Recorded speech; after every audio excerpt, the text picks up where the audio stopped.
တော့ပဲတောင်းချီထောင်းပါတယ်ပြီးတော့အရင်ရက်ကမုံရင်းရှင်လောက်ထားတာလေးရယ်ဖယုံဒီရယ်ရောပြီးတော့ဟင်းရည်ချက်မှာဖြစ်ပါတယ်ဒီပဲလေးထောင်းထားပြီးတော့ခင်းစီတီရောထောင်းလိုက်ပါတယ်အဲ့ဒါလေးကိုကျွန်မစီတက်လိုက်မယ်ပေါ့နော်ဒါလေးစီတက်ပြီးမချက်လေးရတယ်ပေါ့နော်ဟင်းရည်ဆိုတော့အရင်လေးဖွဲ့ပြီးတော့ဒီတိုင်းထည့်လိုက်လည်းရပါတယ်စီတက်ကပို့ပြီးမွေးလို့ပါဒီထည့်ပြီးတော့နူးရထိအုပ်ထားမယ်ပြီးတော့ခြေလိုက်မယ်ပေါ့နော်နူးပြီးဆိုလို့ရှိရင်ခြေပြီးတော့မုံရင်းချင်ထားတာလေးကိုညက်မယ်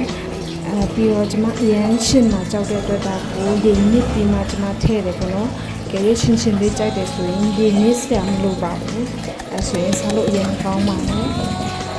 ကျွန်မကမိပဲထောင်းတယ်စားချုံမထည့်တယ်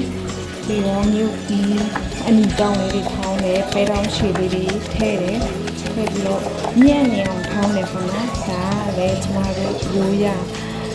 အထောင်းလေးတစ်ခုဖြစ်ပါတယ်ပြီးတော့ခမရရင်ညစ်ထည့်တယ်ဟာကျွန်မတို့အမှန်တကယ်ဆိုလို့ရှိရင်ဖက်ဖက်ရွက်လေးတွေလည်းထည့်ပြီးထောင်းရင်ပိုကောင်းတယ်ပေါ့နော်ဒီမှာချာဝရခက်လို့ပါ